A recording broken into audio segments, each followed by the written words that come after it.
किशोरी जी जब रास करती हैं ठाकुर जी के संग, तो रास के बीच में चाहे जो है जाए, पर किशोरी जी को ठाकुर जी के अलावा और कोई आकर्षित नहीं करता। लेकिन जैसे ही पंख फैला के मोर नाचते भय आमे, सोई किशोरी जी सबर और आस पास भूल जाएं, ठाकुर जी को अकेले छोड़ के मोरन के पास भाग जाएं। ठाकुर जी मन में सोचे जे मोर मोते ज्यादा प्रिय किशोरी जी को, और किशोरी जी नए नए कभी दाल लेके आमे, कभी चावल लेके आमे, दाने लेके आमे मोरन को पवावे के काजे, और ऐसे गोद में बैठा करके प्रेम। अच्छा, मोर का एक स्वभाव होता है, मोर बहुत संकोची होता है। कोई व्यक्ति अगर मोर के पास जाए तो मोर भाग ही जाता है।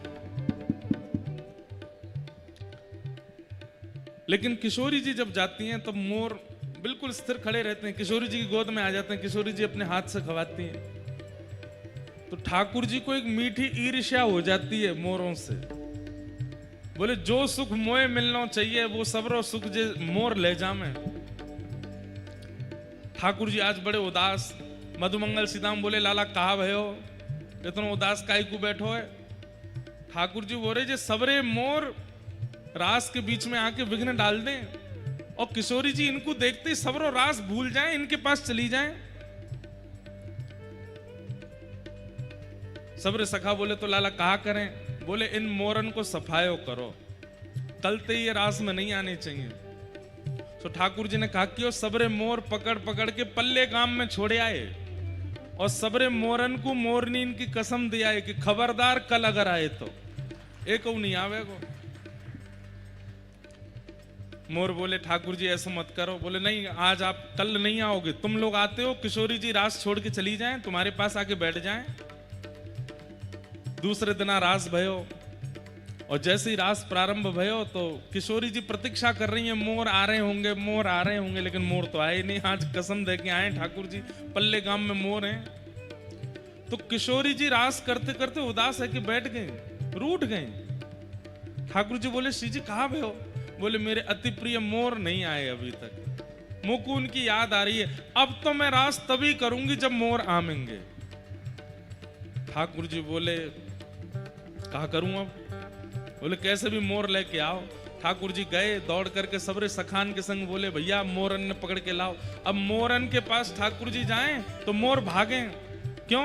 हम नहीं जाएंगे, हमें हमारी मोरनीन की कसम लगी है। ठाकुर जी आपने हमें सौगंध दी है, हम अपनी पत्नी की कसम नहीं तोड़ेंगे, आज नहीं जाएंगे, कल चले जाएंगे लेकिन आज नहीं जाएंगे। ठाकुर जी बोले तुम्हारे हाथ जोड़ूं, पाम पड़ूं, देख चल दो, श्री जी नाराज हो जाएंगे। मोर बोले हम नहीं जाएंगे, आज नहीं जाएंगे ठाकुर जी, जब कहोगे तब आ जाएंगे, पर आज नहीं जाएंगे, आज तो सौगंध लगी है हमें।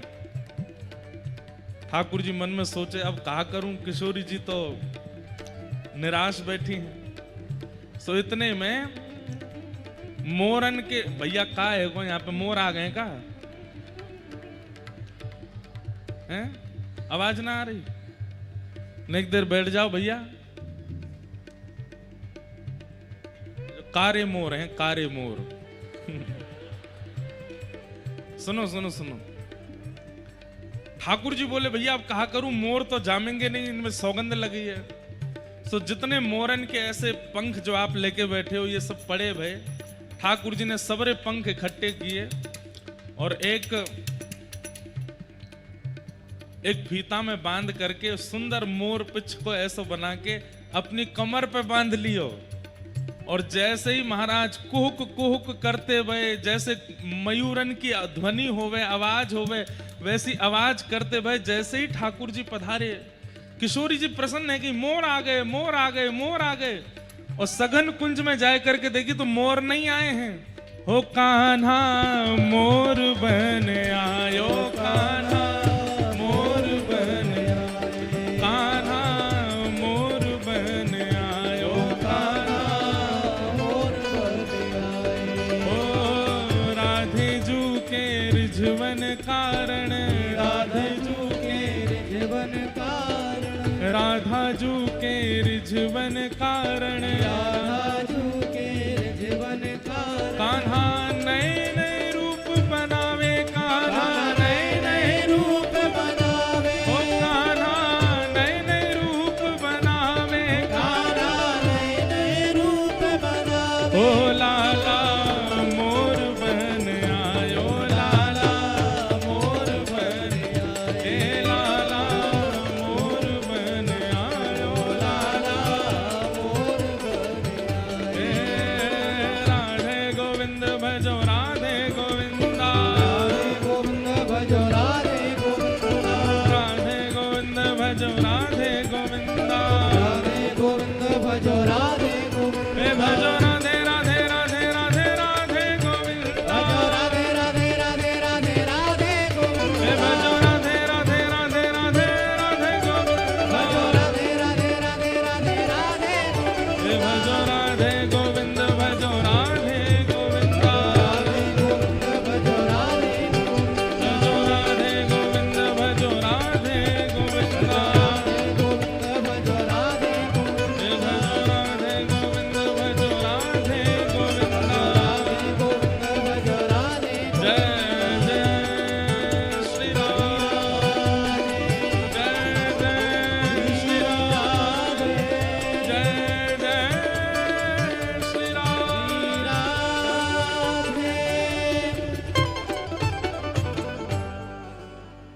श्यामाजू के रिझवन कारण, श्यामाजू के रिझवन कारण, लाला नए नए रूप बनावे, लाला नए नए रूप बनावे, कान्हा मोर बन आयो, कान्हा मोर बन आयो, हो कान्हा मोर बन आयो, कान्हा मोर बन आयो। बोल मोर बिहारिणी बिहारी जो सरकार की जय, श्री वृंदावन बिहारी लाल की, जय श्री राधा रमण लाल की, जय श्री राधा वल्लभ लाल की, जय प्यारे गिरधर लाल की। जय।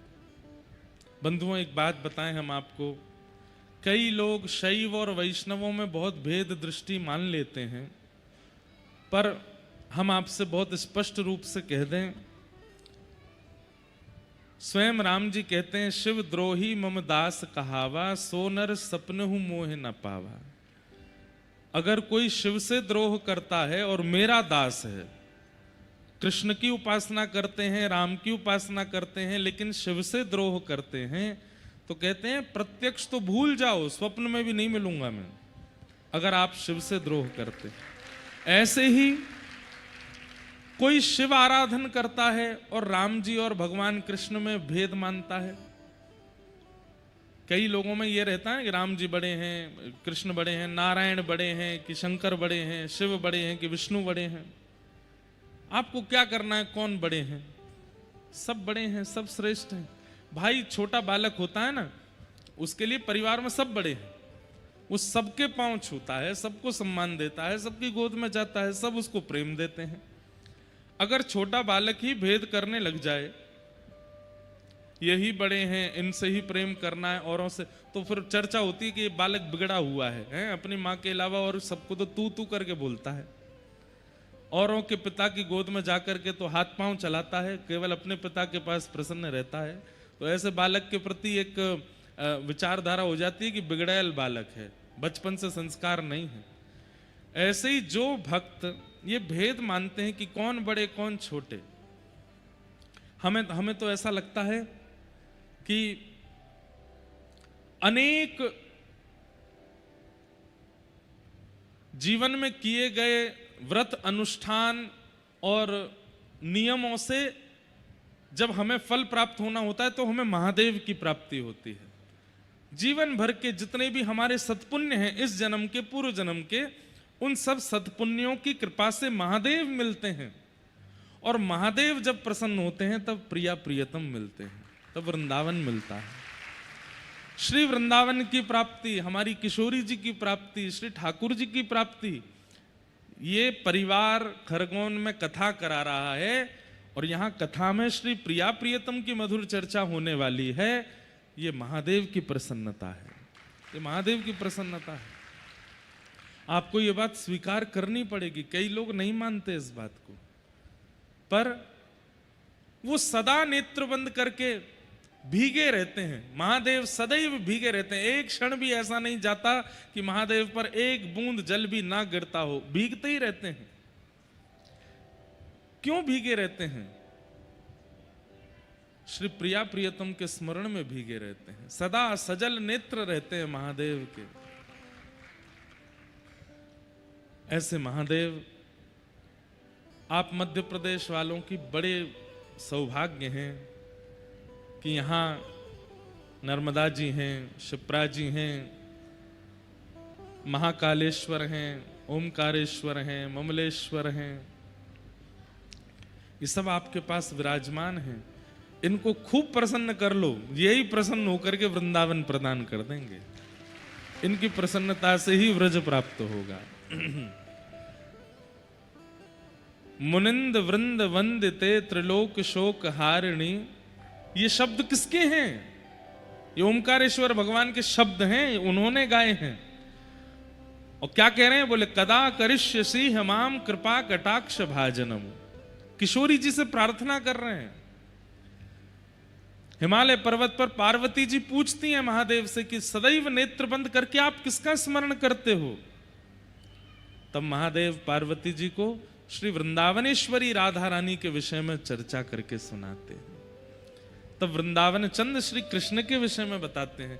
बोले कि पूरा विश्व मेरा ध्यान धरता है, सारे देव मेरी आराधना करते हैं, पर मैं इनकी आराधना करता हूं। हमारे वृंदावन के श्री राधा वल्लभ लाल जी, ये तो महादेव के ठाकुर जी हैं। श्वेत द्वीप, जैसे हम लोग जम्बू द्वीप में रहते हैं, जम्बू द्वीपे भारत वर्षे, भारत खंडे, ये भारतवर्ष जम्बू द्वीप में है। और संभवतः पृथ्वी में जितने भी देश हैं सब जम्बू द्वीप ही कहलाते हैं। 7 द्वीप हैं, जिनमें से एक द्वीप का ही हमको दर्शन होता है, जिसका नाम जम्बू द्वीप है। अन्य होते होंगे तो आचार्यों को पता होगा, हमें तो केवल एक ही द्वीप के बारे में पता है। पर 7 द्वीपों में एक द्वीप का नाम है श्वेत द्वीप। वहां श्वेत द्वीप में देवादिदेव महादेव, पार्वती जी, गणपति, कार्तिकेय चारों मिलकर के श्री राधा वल्लभ लाल जी की सेवा करते हैं। महादेव आरती करते हैं, श्री पार्वती जी रसोई सिद्ध करती हैं, गणेश जी सब, जैसे यहाँ मंच सजाना, आज कौन सा बंगला बनेगा, आज राधा वल्लभ जी की कैसी पोशाक होगी, ये सब गणेश जी करते हैं। बाहर की सारी व्यवस्थाएं श्री कार्तिकेय जी निभाते हैं। और श्वेत द्वीप में महादेव विराजते। आत्मदेव नाम के ब्राह्मण ने कलिकाल में तप किया, महादेव प्रसन्न हो गए, बोले वरदान मांगो। तब आत्मदेव ब्राह्मण ने कहा कि आपकी जो अति प्रिय वस्तु है, आपके हृदय को जो सबसे प्रिय लगती है, वो मुझे प्रदान कर दो। महादेव के नेत्र सजल हो गए, बोले भाई कुछ और मांग लो। बोले नहीं, जो आपके हृदय को सबसे प्रिय है वो मुझे चाहिए। तब देवादिदेव महादेव श्वेत द्वीप से श्री राधा वल्लभ लाल जी को लेकर के आत्मदेव ब्राह्मण को देते हैं, मेरे हृदय की सबसे प्रिय वस्तु ये है। और फिर कालांतर में भगवान की वंशी ही श्री हितरिवंश महाप्रभु के रूप में प्रकट हुए। उन्हें श्री जी ने आज्ञा की कि आप वृंदावन जाओ, और वृंदावन के बीच में जब रास्ते में पड़ेगा चित्तावल नाम का गांव, वहां आत्मदेव ब्राह्मण के यहाँ हमारा एक स्वरूप विराजमान है, जो कि महादेव के आराध्य हैं। उनको ले जाकर के आप वृंदावन में विराजमान करना। तब श्री राधा वल्लभ लाल जी को हितरवंश महाप्रभु चित्तावल से लेकर के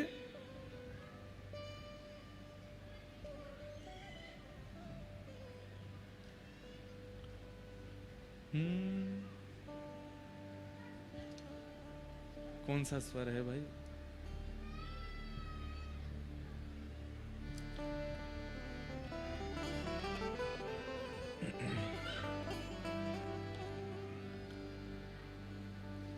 आतुर हित हरिवंश पुकारो, राधा राधा नाम।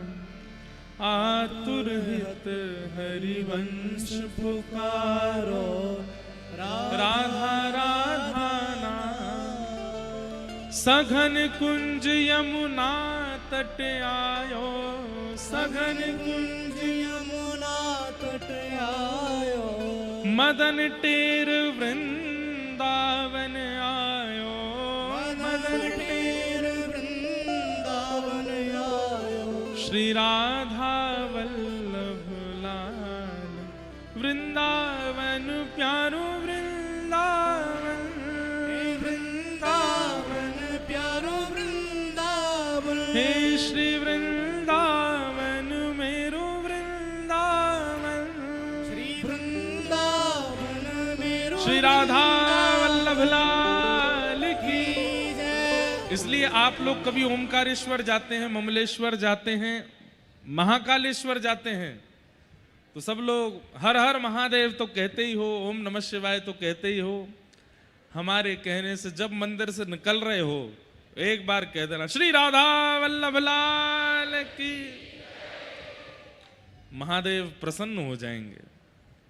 अरे कहां तक कहें, लाखों के लोग ओमकारेश्वर भगवान का, महाकाल भगवान का दर्शन करते हैं, परंतु जो राधा वल्लभ लाल जी की जय बोलता होगा, महादेव नेत्र खोल के उसको देखते होंगे। बोलो हो, याकू तो रहस्य पतो है, ये तो जाने कि राधा वल्लभ लाल जी मेरे हैं। ऐसे हमारे श्री राधा वल्लभ लाल जी के लाल जी, राधा वल्लभ लाल जी के लाल जी हैं श्री महादेव, और महादेव के लाल जी हैं श्री राधा वल्लभ लाल जी। तो ऐसे महादेव भैया, आपको एक बात सत्य बताएं, जैसे व्यक्ति दफ्तर में अलग होता है, ऑफिस में अलग होता है, घर पर अलग होता है, हमें जहां कहीं भी महादेव दिखाई दे रहे हैं, जहां कहीं भी हनुमान जी दिखाई दे रहे हैं, जहां कहीं भी दुर्गा, अंबा, जगदम्बा, ये जितने भी देवी देवता, ये सब आपको ऑफिस वाले दिखाई देते हैं, अंदर वाले तो आपको वृंदावन में ही दिखेंगे। इनका मूल रूप क्या है? अब यहां कैसे बैठे हैं? ध्याये नित्यम महेशम रजत गिरिनिभम चारु चंद्रावतंशम रत्नाकल्पोज्ज्वलांगम पयुषमर्गवरा भीति हस्तम प्रसन्नम पद्मासीनम समन्तास्तुतमरगणै व्याधिकृत्यम वसानम विश्वाद्यम विश्ववंद्यम अखिल भयहरम पंचवक्रम त्रिनेत्रम। यहां तो ऐसे बैठे हैं, और हमारे वृंदावन में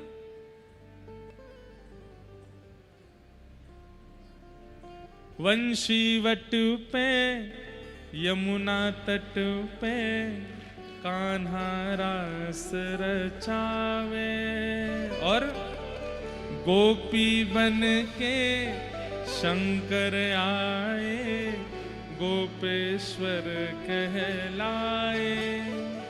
हो डम डम डमरू बाजे कान्हा की मुरली पे, जग सारा नाचे रे श्याम संग राधा। बोलो गोपेश्वर महादेव की। वहां तो प्रेम लक्षणा भाव से श्री गोपी बन करके बैठे हैं महादेव। हमारे वृंदावन में रोज सुबह तो जल चढ़ता है, लेकिन संध्या में आप गोपेश्वर जी का दर्शन करने जाओगे, आहा, ऐसा लगेगा कोई गोपी बैठी है।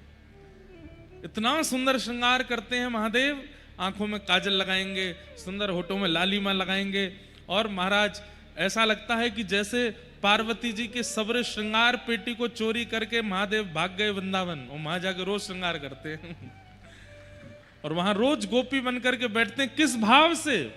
अरे जब विशेष ये श्रावण के दिन आते हैं ना, अलग अलग गोपी बन के महादेव विचरण करते हैं।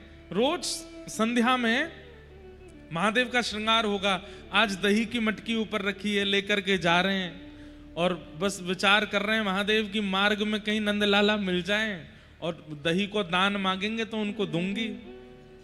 कभी मक्खन लेके जा रहे हैं, कभी दही लेके जा रहे हैं, कभी गौ दूध निकाल रहे हैं, कभी गौ चारण कर रहे हैं। जो जो गोपी की क्रिया वृंदावन में वो सब महादेव करते हैं। ये अंतरंग बात कौन जाने, इसलिए इसका ज्यादा प्रकाश भी नहीं कर सकते हैं, क्योंकि लोगों के मन में पता नहीं कैसी कैसी भावना आ जाए। तो आपके लिए महाकाली ठीक है, कालों के काल। हमारे यहाँ कालों के काल नहीं है, हमारे यहाँ तो प्रेमी है, हमारे यहाँ तो प्रेम लक्षण से विराजमान है महादेव। तो तो ऐसे श्री ओमकारेश्वर महादेव, बंधुओं, श्री ओमकारेश्वर महादेव केवल वह जो शिवलिंग है वही ओमकारेश्वर नहीं है। संपूर्ण पर्वत जो श्री नर्मदा जी के तट पर विराजमान है वो संपूर्ण ओमकारेश्वर है, वो संपूर्ण ओमकारेश्वर महादेव है। हमसे ज्यादा तो आप लोग जानते होंगे वहां की परिक्रमा का स्वरूप संपूर्ण ओमकार के रूप में है, और एकमात्र ऐसे ज्योतिर्लिंग हैं जो भैया सुगंधी वारे चलो है गो काम। वाह भाई, ये कथा की सुगंधी होंदे हो चलो।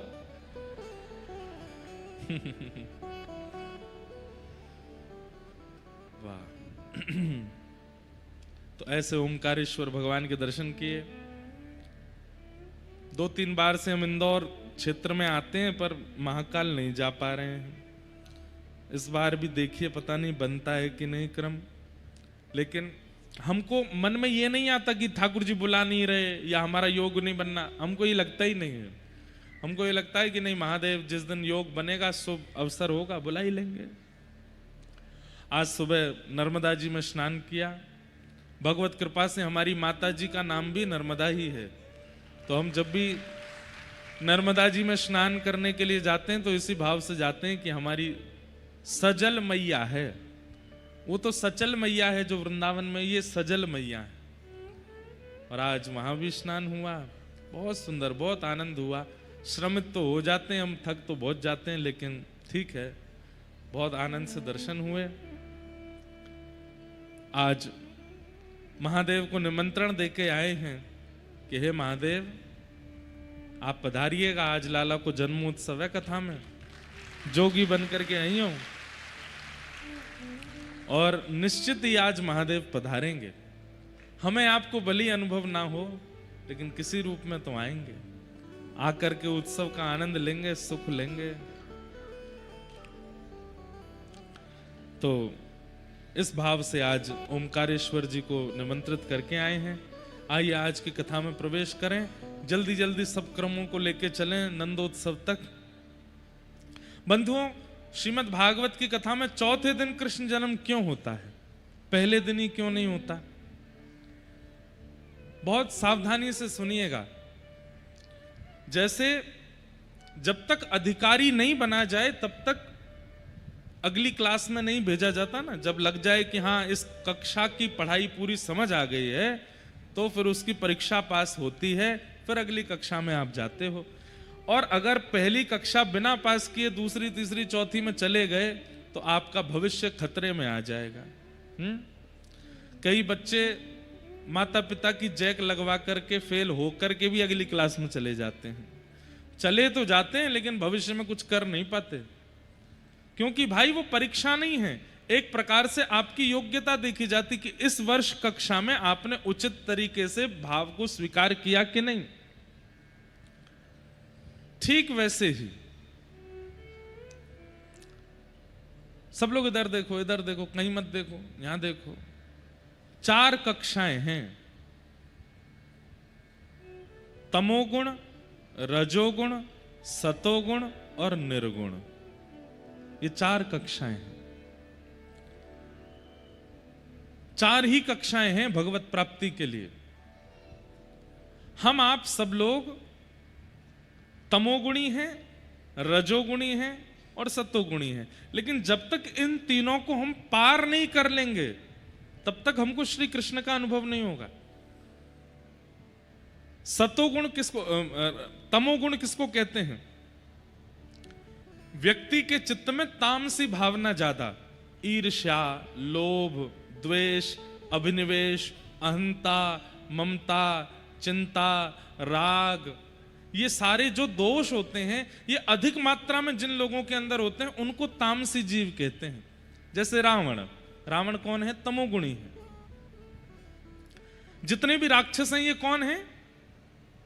तमोगुणी। तमोगुणी पहले दिन की कथा अगर सुन लें तो पहले दिन की कथा से उनका तमोगुण शांत हो जाता है। फिर वो क्या रह जाता है उनके अंदर? उनके अंदर फिर रह जाता है रजोगुण। रजोगुण किसे कहते हैं? रजोगुण का मतलब होता है बहुत यश कीर्ति वैभव प्राप्त करने की इच्छा करने वाला व्यक्ति और बहुत ज्यादा ऐशो आराम करने वाले व्यक्ति को रजोगुणी कहते हैं। पूछेगा क्या बना है, दाल रोटी बनी है, ये नहीं खाते हम, होटल से पहले पनीर भुर्जी मंगवाओ,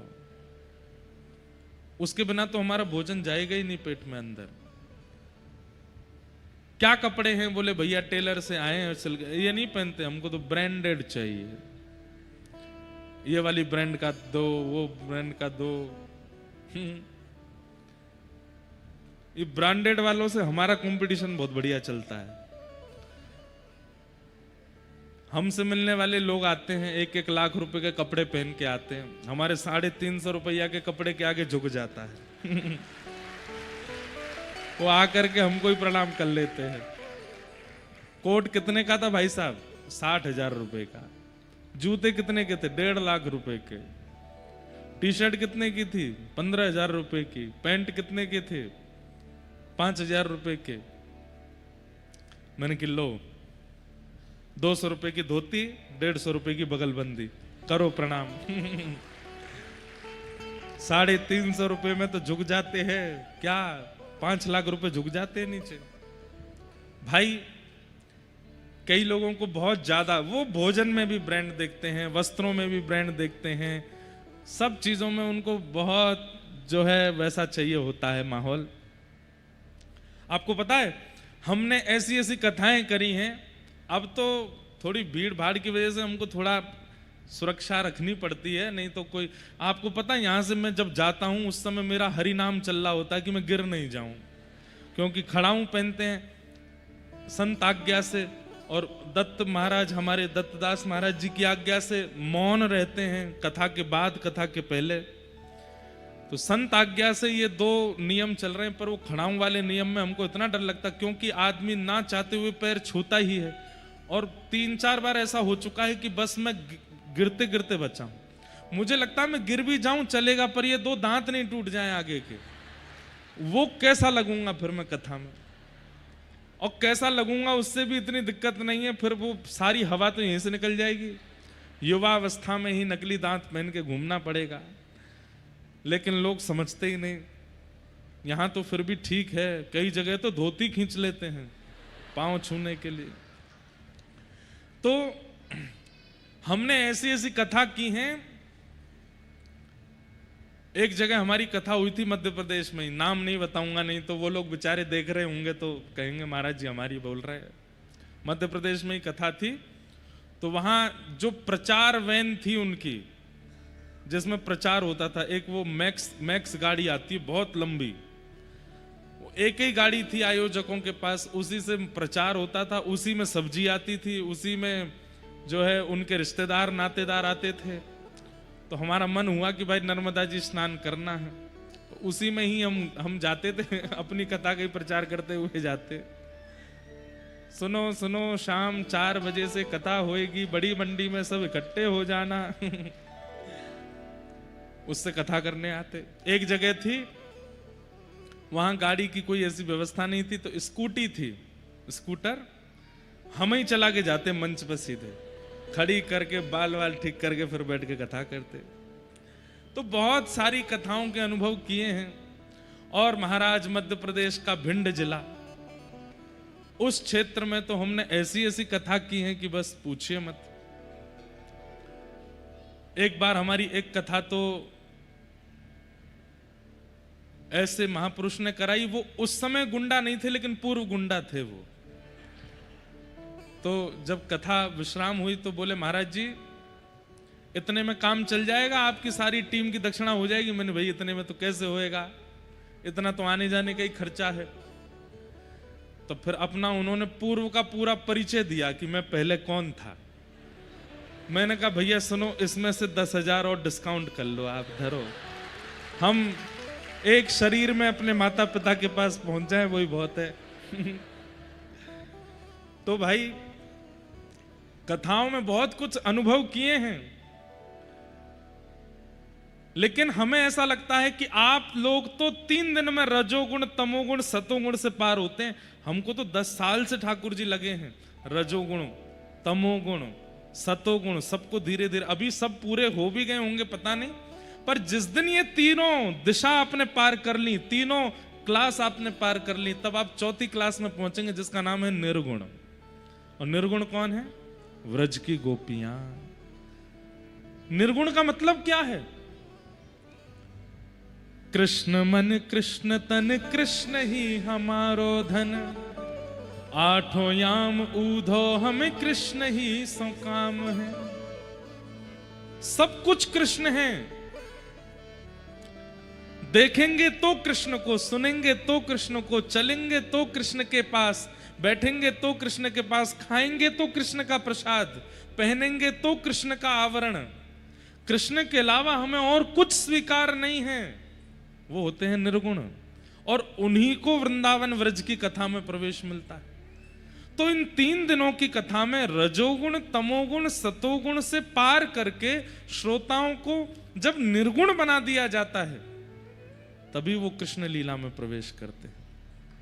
अब आप लोगों ने वेशभूषा तो निर्गुण वाली बना ली, पीले पीले वस्त्र पहन लिए, सिर पर पाग पहन लिया, तिलक लगा लिए, मोर पिच्छ लगा लिए, माला पहन ली, पर हृदय से निर्गुण यदि नहीं बने होंगे ना, तो व्रज लीला में आपको प्रवेश नहीं मिल पाएगा।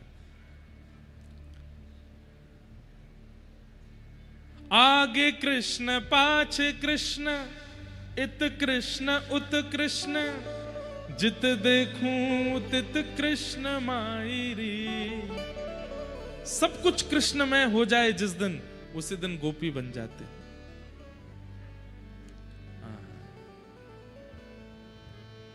मीराबाई गाती हैं, माई मेरे श्याम लाग्यो संग डोले, माई मेरे श्याम लाग्यो संग डोले। मीराबाई को सारे रजवाड़े समझाते हैं, राजकन्याएं समझाती हैं, अरे मीरा तू राजकुल में जन्मी है, राजाओं जैसी वेशभूषा पहनाकर, ऐसे मणिमाणिक पहनाकर, और ये क्या कृष्ण कृष्ण कहती जोगन बनी घूमती है। अरे कृष्ण मंदिर में जब जाती है तब कृष्ण कृष्ण गाया कर, तू तो सभा में भी कृष्ण गाती है, भोजनालय में भी कृष्ण गाती है, रसोई में भी कृष्ण गाती है, कक्ष में भी कृष्ण गाती है। अरे कहीं किसी के ब्याह में जाते हैं वहां भी कृष्ण गाती है, किसी के मातम में जाते हैं वहां भी कृष्ण गाती है। मीराबाई कहती है इसमें मेरा दोष नहीं है, आप लोगों को केवल मंदिर में दिखते हैं, पर मुझे तो सब जगह दिखते हैं। जित जाऊं उत ठाड़ो ही पावे, जित जाऊं उत ठाड़ो ही पावे। और माँ, अब मीराबाई अपनी स्थिति समझा रही है, लेकिन माँ सोचती है पागल हो गई है। मीराबाई कह रही है मैं जहां जाती हूं, कल हम लोग एक ब्याह में गए थे माँ, आपको वहां दुल्हा दुल्हन दिख रहे थे, पर मुझे तो दुल्हा के पीछे श्याम सुंदर दिख रहे थे। जित जाऊं उत ठाड़ो ही पावे, जित जाऊं उत ठाड़ो ही पावे। माँ बोली अच्छा तुझे सब जगह दिखता है? बोले हाँ। तू वो सामने आ जाता है तो तू मुंह फेर लिया कर, तू मत देखा कर उसकी ओर। मीराबाई कहती है मैं नहीं देखती तो मैं जहां मुड़ती हूं वहीं आके खड़ा हो जाता है और मुझे फिर बुलाने लगता है। बिना बुलाए बोले, बिना बुलाए बोले, ओ श्याम लग्यो संग डोले, माई मेरे श्याम लग्यो संग डोले। और माँ आपको कहने में बहुत सरलता लगती है कि तू उसको मत देखा कर, पर आपने अभी कृष्ण को देखा नहीं है ना। जैसे एक मीठे खाने वाले व्यक्ति को मीठे का लोभ होता है, एक धन लंपट व्यक्ति को धन का लोभ होता है, कहीं धन दिख जाए वो रोक नहीं पाता स्वयं को। ऐसे ही मिष्ठान लंपट व्यक्ति को मिष्ठान दिख जाए वो स्वयं को रोक नहीं पाता, खाए बिना ले खाना ही है। ऐसे ही ये कृष्ण लंपट हो गई हूं मैं। श्री कृष्ण यदि दिख जाते हैं ना एक बार, उनका रूप ऐसा है कि फिर उन्हें देखे बिना कोई रह नहीं सकता। कहा करूं लोभी मेरे नैना, कहा करूं लोभी मेरे नैना, हंस हंस घूंघट खोले, हंस हंस घूंघट खोले, श्याम लग्यो संग डोले, माई मेरे श्याम लग्यो संग डोले। अब ये मीराबाई की जो स्थिति आप सुन रहे हैं, ये निर्गुण है। इनका खुद का वश नहीं है उसमें। ये ऐसी स्थिति में आ चुकी हैं कि बस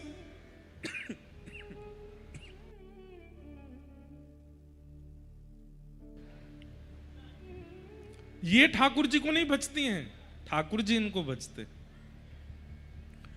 और इसी कारण से भागवत की कथा में चौथे दिन कृष्ण जन्म होता है कि प्रथम दिन की कथा से तमोगुण, द्वितीय दिन की कथा से सतोगुण, तृतीय दिन की कथा से रजोगुण, ये तीनों श्रोताओं के समाप्त हों और वे निर्गुण बने, तब कृष्ण उत्सव होगा।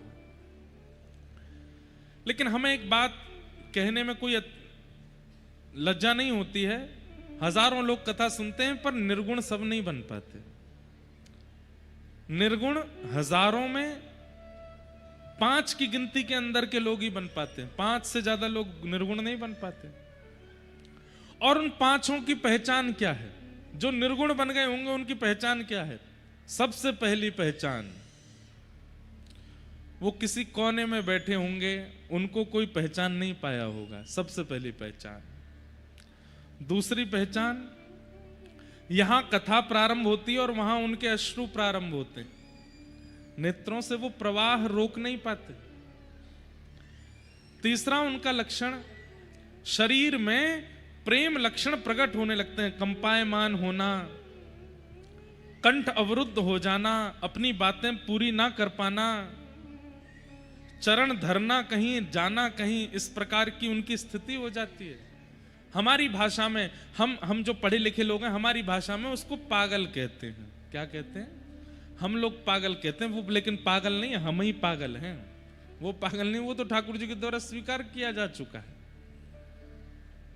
ऐसी निर्गुणता जब जीवन में आती है, तब गाने का अधिकार मिलता है, नंद घर आनंद भयो, जय कन्हैया लाल की। पर कक्षा तो कक्षा है, विद्यार्थी को समझ में नहीं भी आया होगा विषय, तो भी अध्यापक तो आगे पढ़ाएगा ना। वही हाल हमारा है। हमें आगे तो कथा सुनानी पड़ेगी, भले ही आप निर्गुण ना भी बने हो, लेकिन प्रयास कीजिए कि निर्गुणता चित्त में आवे, तो कृष्ण लीला, व्रज लीला अद्भुत रूप से अनुभव होगी। उसका अनुभव ही अलग होगा।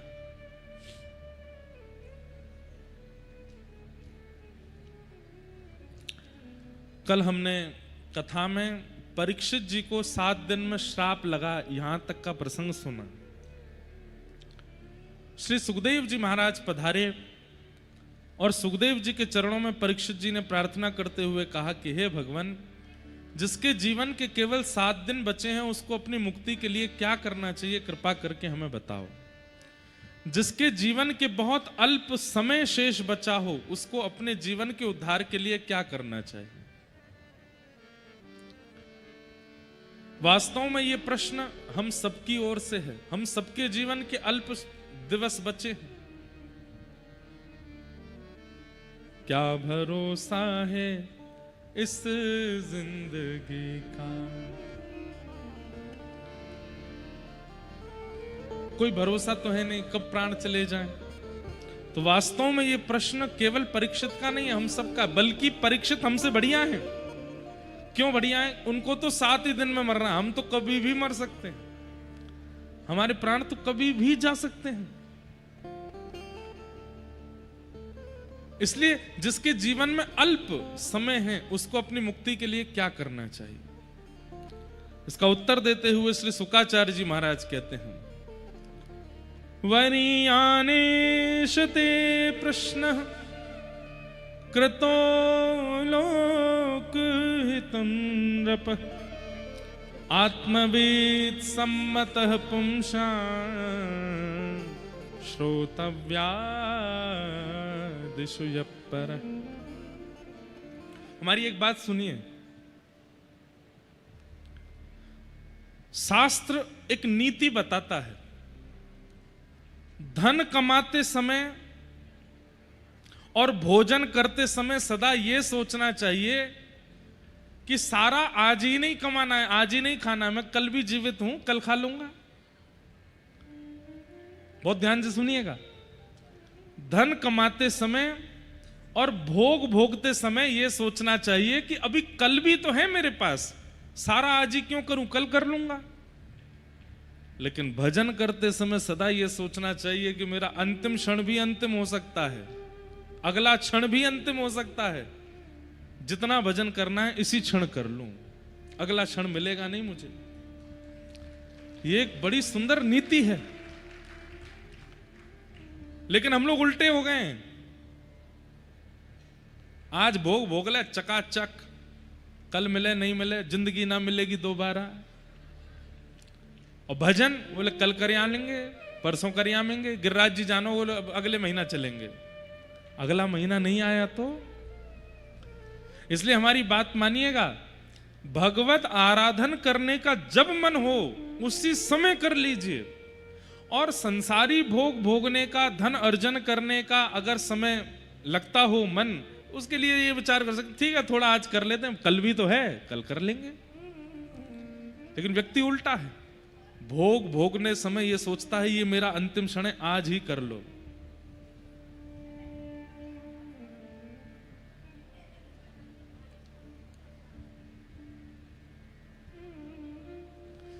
एक बहुत अच्छा गीत आया था, बहुत पुराना गीत। उस गीत के शब्दावली लगभग सबको याद होंगी, लेकिन उस गीत के प्रथम शब्द को मैं थोड़ा परिवर्तन कर दूं तो वो गीत और सुंदर हो जाएगा।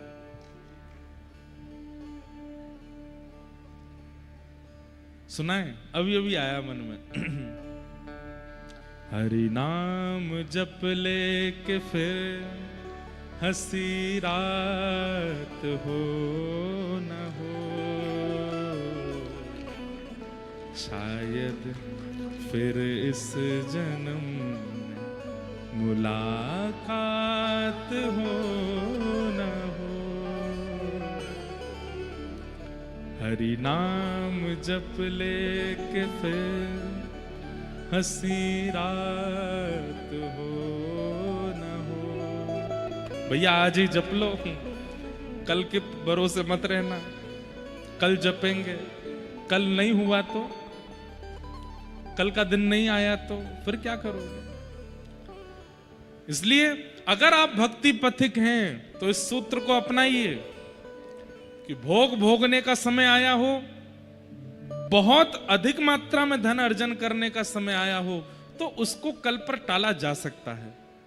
लेकिन वृंदावन जाने की योजना बन रही हो, गिरिराज जी जाने की योजना बन रही हो, कथा सुनने की योजना बन रही हो, हरिनाम जपने की योजना बन रही हो, उस समय तो इतने घबरा जाइए, क्या अगला घंटा मेरा अंतिम हो सकता है, इसी घंटे करना है मुझे जो करना है।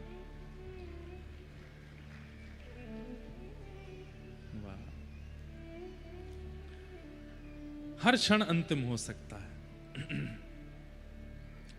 परीक्षित हमसे भले हैं क्योंकि उनके पास तो 7 दिन हैं, हमारे पास तो अगले क्षण का भी नहीं पता हमें क्या होगा हमारे साथ। मैं कथा सुना रहा हूं, अभी कितने बज रहे हैं? 5:40 के लगभग, 5:40 हो रहे हैं। 5:41 पर मैं कथा कह पाऊंगा इसकी गारंटी भी मेरी नहीं है।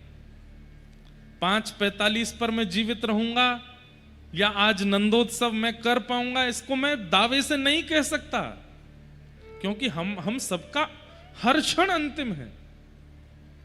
परीक्षित जी तो इस बात से प्रसन्न बैठे थे। जब परीक्षित जी से किसी ने कहा तुमको चिंता नहीं होती 7 दिन में मरने का श्राप लगा है, तो परीक्षित जी क्या बोले?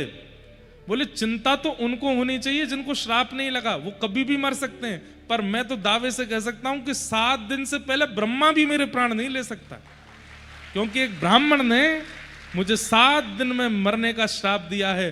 7वें दिन से पहले अगर ठाकुर जी भी चाहें तीसरे दिन कि चलो परीक्षित, तो मैं कह दूंगा कि ब्रह्म वाक्यम जनार्दनम, ब्राह्मण की वाणी है 7वें दिन मरूंगा, उससे पहले आप भी नहीं ले जा सकते मुझे।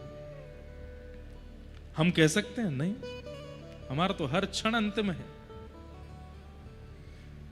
लेकिन एक बात बोले बंधुओं, हर क्षण को अंतिम मानना, अगर ऐसे कोई जीवन जीने लग जाए, और केवल एक बात होती है हमारी, हम बस मान लेते हैं कि हमारा अगला क्षण भी अंतिम हो सकता है। मानिए मत, उसको बिल्कुल इंप्लीमेंट कर लीजिए कि मैं बस प्राण निकलने ही वाले हैं।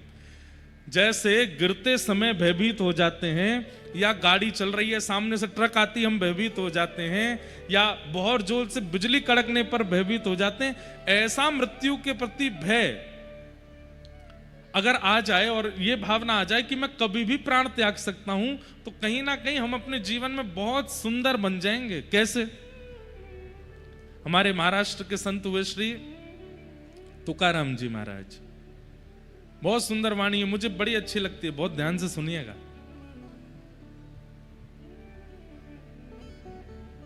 तुकाराम जी के पास एक बालक गया, एक युवा गया, और उस युवा ने जाकर के कहा, हे गुरुवर, मैं आपसे एक बात जानना चाहता हूं। बोले क्या? आपकी जो पत्नी है ना, वो बड़ी विपरीत स्वभाव वाली है, वो आपको डांट भी देती हैं, आपके ऊपर चिल्ला भी देती हैं। कभी कभी अभी 2-3 दिन पहले ही हमने एक घटना सुनी थी, वहां पे तुकाराम जी से वो बालक कहता है कि उन्होंने एक गन्ना भी मारा था आपको, जिसके 2 टुकड़े हो गए थे। तुकाराम जी बोले हाँ, अभी तक निशान भी है। आपकी इतनी विपरीत पत्नी है, फिर भी आप इतने प्रसन्न कैसे रहते हो? मैं आपसे केवल यह जानना चाहता हूं कि विपरीत परिस्थिति, विपरीत वातावरण, विपरीत परिवार, विपरीत पत्नी, विपरीत बच्चे, विपरीत मित्र, विपरीत माहौल जब हो जाता है, तो उसमें प्रसन्न कैसे रहा जाता है? आप कैसे प्रसन्न रह लेते हो? आपको देख करके लगता है कि आपको जीवन में कोई चिंता है ही नहीं। क्यों? तो तुकाराम जी महाराज ने मन में सोचा कि मैं इसको ज्ञान उपदेश करूंगा तो इसके सिर के ऊपर से बात चली जाएगी, एक प्रैक्टिकल करा देता हूं। तो तुकाराम जी बोले, तू मेरी बात बाद में सोचना, मुझे तेरे बारे में एक नई बात पता चली है। तो वो बालक बोला क्या? बोले इधर आ। वो बालक थोड़ा पास गया, तो उसके बाल ऊपर करके उसके माथे की रेखा देख करके तुकाराम जी बोले, तेरे जीवन के तो बस 7 ही दिन बचे हैं बेटा, तू मेरी प्रसन्नता की बाद में पूछना, तेरे जीवन के केवल 7 दिन बचे हैं, 7 दिन बाद तेरी मृत्यु हो जाएगी। बालक बोला, महाराज ये कैसी बात कर दी आपने, मैं तो आपसे चिंता का समाधान करने आया, आपने तो मुझे और चिंता में डाल दिया। बेटा नहीं बताता तो मुझे बुरा लगता ना, अब तू देख ले तेरे को क्या करना है, 7 ही दिन बचे तेरे। वो बालक तुरंत दौड़ करके गया, अब वो किसी को बता करके चिंतित करना नहीं चाहता था, माता पिता किसी को नहीं बताया, लेकिन वो बालक इतना व्यवस्थित जीने लगा। अब उसको पता है कि मेरे 7 दिन है, तो जितनी नींद होनी चाहिए उतना ही सोता है, जितना भोजन होना चाहिए उतना ही खाता है। रोज अपने भाई बहनों से लड़ता था, लेकिन अब भाई लड़ने आता है तो कहता भाई लड़ ले भाई, अब तो मिलूंगा नहीं मैं तुझे, लड़ ले और क्या करेगा। बहन कुछ बात पर नाराज हो जाती तो बोले, बहन मैं तुझसे क्षमा मांग लेता हूं, तू नाराज मत हो मुझसे, कल को मैं नहीं मिला तो फिर तू रोएगी। माँ कई बार मन मुताबिक सब्जी नहीं बनाती तो जो बना देती बालक पा लेता, बोले कोई बात नहीं माँ, तेरे हाथ का भोजन अब कब नसीब होगा, तू जो बनाएगी सब मेरे लिए अमृत है। पिता किसी बात पर पीट देते, बोले पिताजी आपकी ये पिटाई याद आएगी मुझको, मार लीजिए जितना चाहो। 7वां दिन जैसे ही आया, सुबह जल्दी जल्दी उठ गया, नदी में स्नान किया, माँ को प्रणाम, पिता को प्रणाम, भाई को प्रणाम, बहन को प्रणाम, पूरे घर परिवार को प्रणाम करके सीधा तुकाराम जी के पास आके बैठ गया। बिल्कुल शुद्ध उसके जैसे कई लोग जो हैं बहुत, जब व्यक्ति बहुत ज्यादा निर्मुक्त हो, मतलब निश्चिंत हो जाता है ना, उसके लहजे बदल जाते हैं बोलने के, उसके चलने का लहजा बदल जाता है, उसकी हेयर स्टाइल बदल जाती है, कपड़े पहनने का तरीका बदल जाता है। लेकिन थोड़ा चिंतित व्यक्ति होता है ना, उसको देखोगे आप सीधा बैठेगा, नीची नजर रखेगा, बाल भी डिसेंट रखेगा, भोजन जो दे दोगे पालेगा। ऐसा ही वो हो गया था। तो जब तुकाराम जी के सामने गया तो तुकाराम जी से बोला, महाराज आज 7वां दिन है, मेरे प्राण जाने वाले हैं। तुकाराम जी बोले, अच्छा तुम्हारी बहन ने लड़ाई की तुमसे 7 दिन में? बोले हाँ लड़ तो रही थी वो। तुमने लड़ाई की? बोले नहीं मैंने नहीं लड़ाई की। भाई ने लड़ाई की? बोले हाँ। का वो उसने मारा, मैंने सह लिया। माँ ने तुम्हारी मनपसंद सब्जी बनाई कि नहीं बनाई? बोले नहीं वो तो कुछ भी बना रही थी पर मुझे सभी अच्छी लग रही थी, मैंने सोचा 7 ही दिन बचे हैं, क्यों रो धो करके नाटक करके कुछ कहूं, जो बनाती मैं पा लेता था।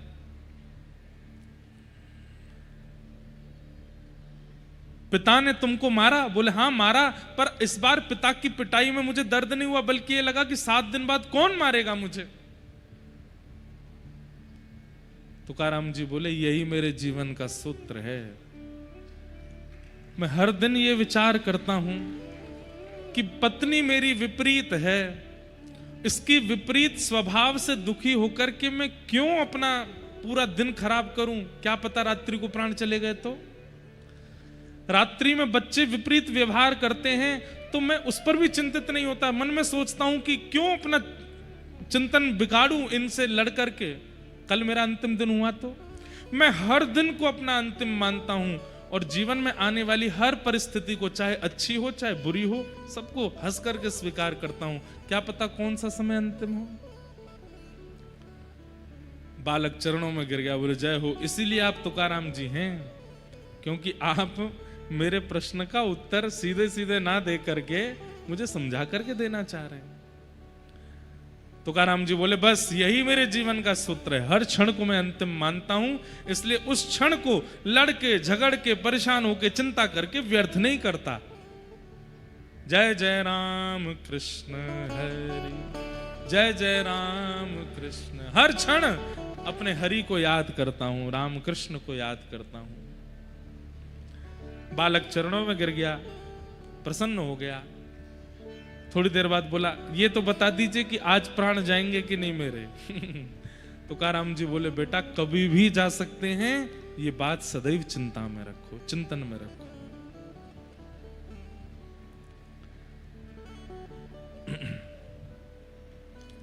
कोई भी क्षण अंतिम हो सकता है, इसलिए अपने हर क्षण को हरि को प्रदान करो, हर क्षण को ठाकुर जी के चरणों में अर्पित कर दो। सुखदेव जी महाराज परीक्षित को समझाते हैं, बोले परीक्षित वरीयानेशते प्रश्न क्रतो लोक हितम नृप आत्मविद सम्मतः पुंसाम श्रोतव्यादिषु यप्परः। परीक्षित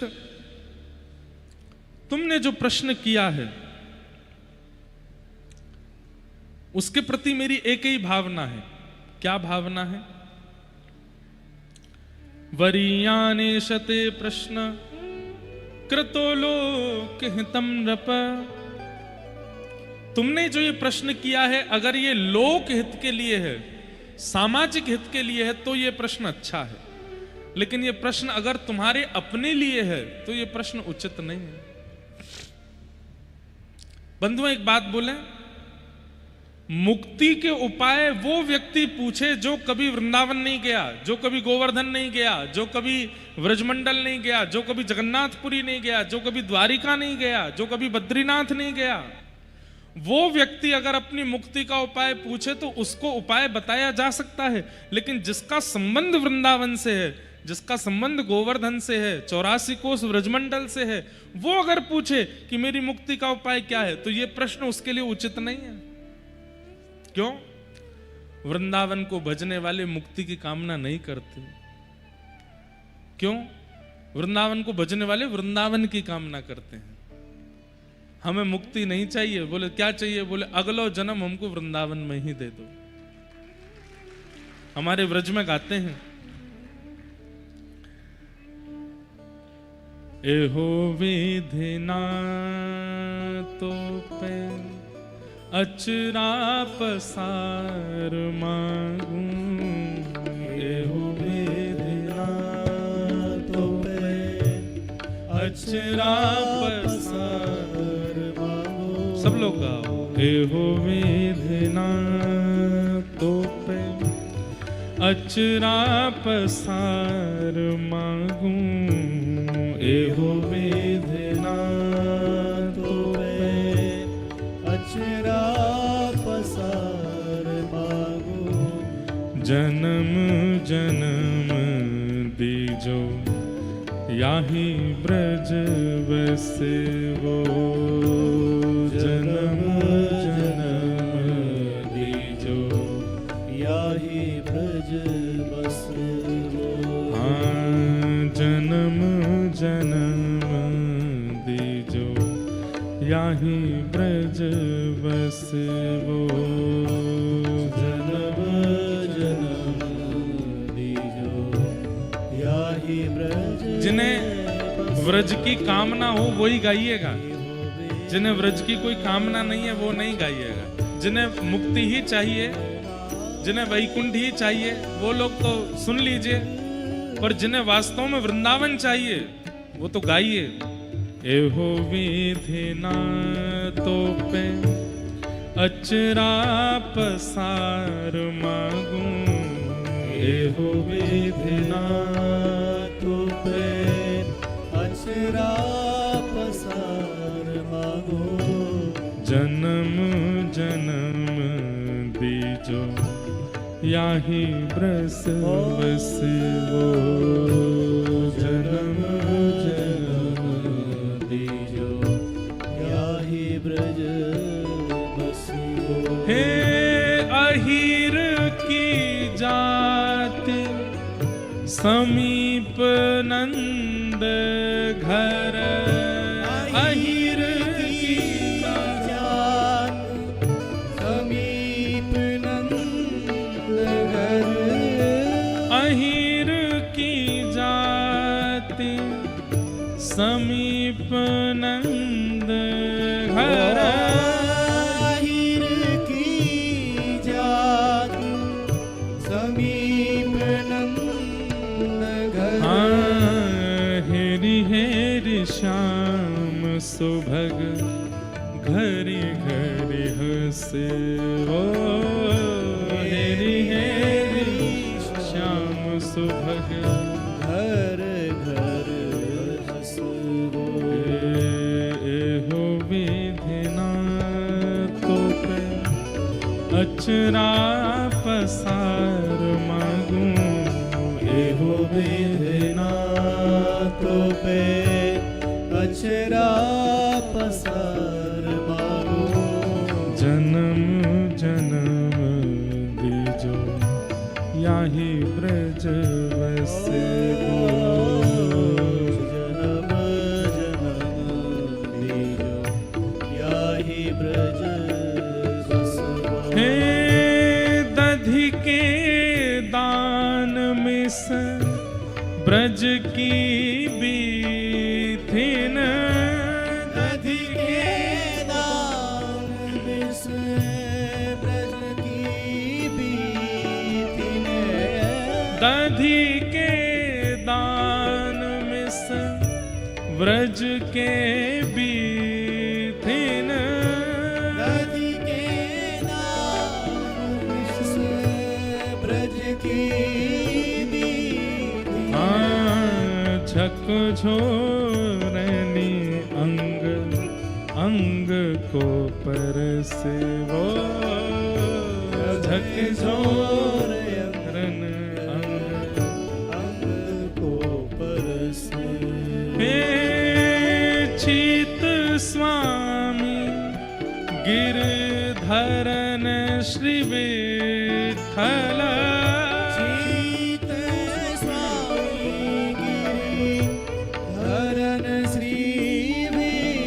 Hey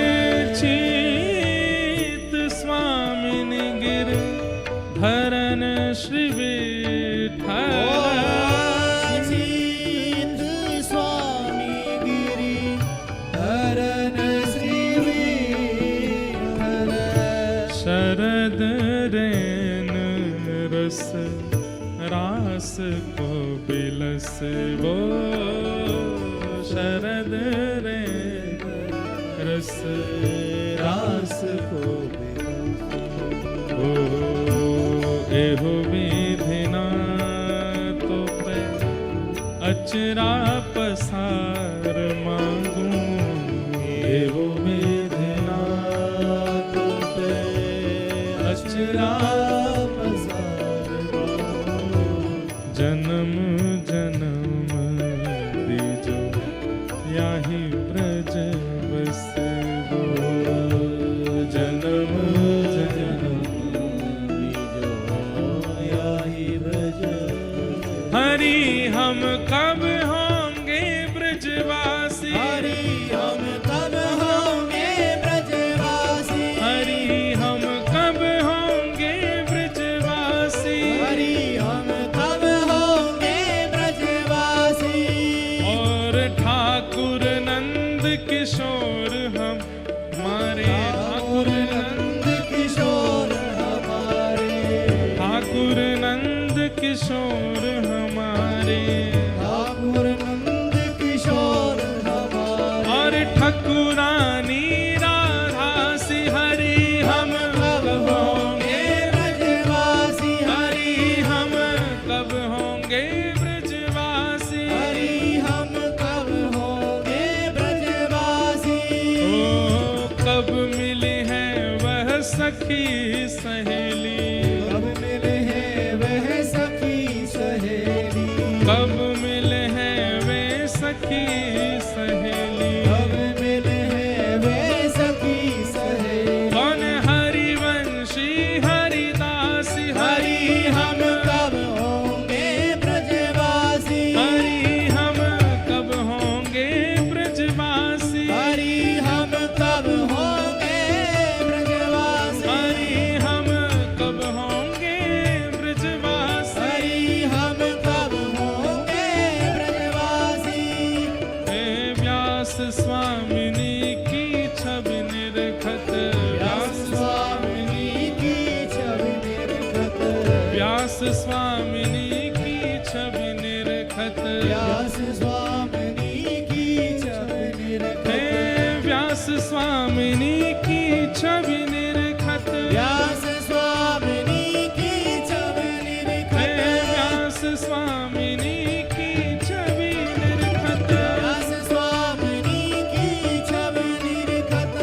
इतनी आस व्यास की पुजवहु, इतनी आस व्यास की पूज। श्री वृंदा विपिन विलासी हरि हम कब होंगे ब्रजवासी। हरि हम कब होंगे ब्रजवासी, हरि हम कब होंगे ब्रजवासी। हरि हम कब होंगे ब्रजवासी, हरि हम कब होंगे ब्रजवासी। हे हरि हम कब होंगे ब्रजवासी, हरि हम कब होंगे ब्रजवासी। हे वंशी वट की शीतल छैया, वंशी वट की शीतल छैया। वंशी वट की शीतल छैया, वंशी वट की शीतल छैया। और सुभग नदी यमुना सी हरि हम कब होंगे ब्रजवासी। हरि हम कब होंगे ब्रजवासी, हरि हम कब होंगे ब्रजवासी। और जाकी वैभव करत लाल सा, जाकी जाकी वैभव करत लाल सा। कितने सुंदर शब्द हैं, कितने सुंदर शब्द हैं। जिस वैभव की लालसा पूरी दुनिया करता है, वो आपके घरों में रखा वैभव ये लालसा करता है कि हमें जाके कोई वृंदावन में खर्च कर दे।